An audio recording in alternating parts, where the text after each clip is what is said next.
இப்போ வந்து ரொம்ப எல்லாருக்கும் யூஸ் ஆகிற கரண்டி எத்தனை வச்சுருக்கேன்றதை பார்க்கலாம்.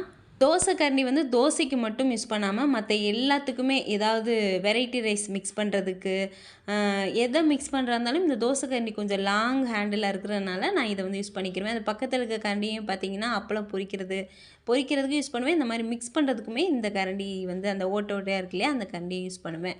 இது ரெண்டுமே ரொம்ப பெரிய எனக்கு அதிகமாக வந்து எடுக்கிறது. அதுக்கப்புறம் சாப்பாடு கரண்டி, அதுக்கப்புறம் ஒரே ஒரு சாப்பாடு கரண்டி தான். அதுக்கப்புறம் சட்னி ஏதாவது வைக்கிறாந்தா அதுக்கு வந்து 2 கரண்டி வச்சுருக்கேன். சட்னிக்கு வந்து தேவைப்படும் இல்லையா, 2 சட்னி வச்சோம் அப்படின்னா, அதனால் 2 சின்ன கரண்டியில் 2 வச்சுருக்கிறேன். நான் பிளாஸ்டிக்கில் கொஞ்சம், அதுக்கப்புறம் நம்ம வுட்டில் கொஞ்சம், இந்த மாதிரிலாம் ஃபஸ்ட்லாம் கலெக்ஷன் வச்சுருந்தேன். ஆனால் இப்போ வந்து அளவாக வந்து ஸ்டீலில் மட்டுமே மாற்றிக்கிட்டேன். அதுக்கப்புறம் மீன் குழம்புக்கு ஒரு சட்டி, ஒரு கரண்டி, ஒரு சின்ன கரண்டி வச்சுருக்கேன். இந்த மாதிரி 2 கரண்டி பெரிய கரண்டி தோசை ஊற்றுறதுக்கு, அதே மாதிரி குழம்பு ஏதாவது கிண்டுறதுக்கு இந்த 2 கரண்டி பெரிய கரண்டியாக வச்சுருக்கிறேன். ஒன்றே ஒன்று வந்து ஈய கரண்டி, அது ரொம்ப வெயிட்டாக இருக்குன்றனால அது நல்லா குவாலிட்டியாக இருக்குதுன்னு வச்சுருக்கிறேன். மற்றது எல்லாமே சில்வர் தான். அதுக்கப்புறம் பெரிய வடிகட்டி, இதில் தான் ஜூஸ் அதிகமாக போடுறது.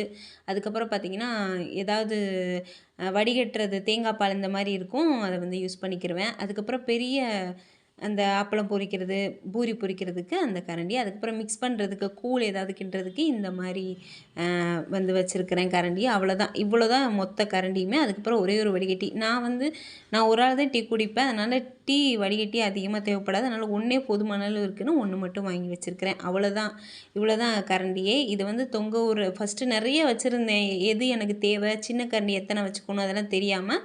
இப்போ வந்து அளவாக வச்சுக்கிறனால ரொம்ப ரொம்ப ஈஸியாக இருக்குது.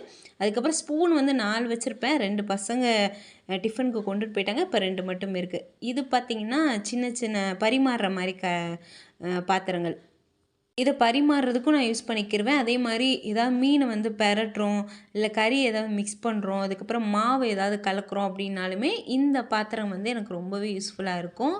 அதுக்கப்புறம் பழைய குழம்பு ஏதாவது இருந்துச்சுன்னா இதில் ஊற்றி அப்படியே ஃப்ரிட்ஜில் வச்சுருவேன். நெக்ஸ்ட் டே வந்து சூடு பண்ணுறதுக்கு ரொம்ப வசதியாக இருக்கும். நான் இண்டக்ஷன் அடுப்பை வந்து யூஸ் பண்ணுவேன்னு சொன்னேன் இல்லையா, அப்போ இதே இது ஸ்டீலுன்றனால அதிலே வச்சு நான் அப்படியே சூடு பண்ணிக்கிடுவேன். அதனால் எனக்கு ரொம்ப வசதியாக இருக்கும். இந்த மாதிரி ஸ்டீலில் அதனால தான் நான் சூஸ் பண்ணி வச்சுருக்கிறேன்.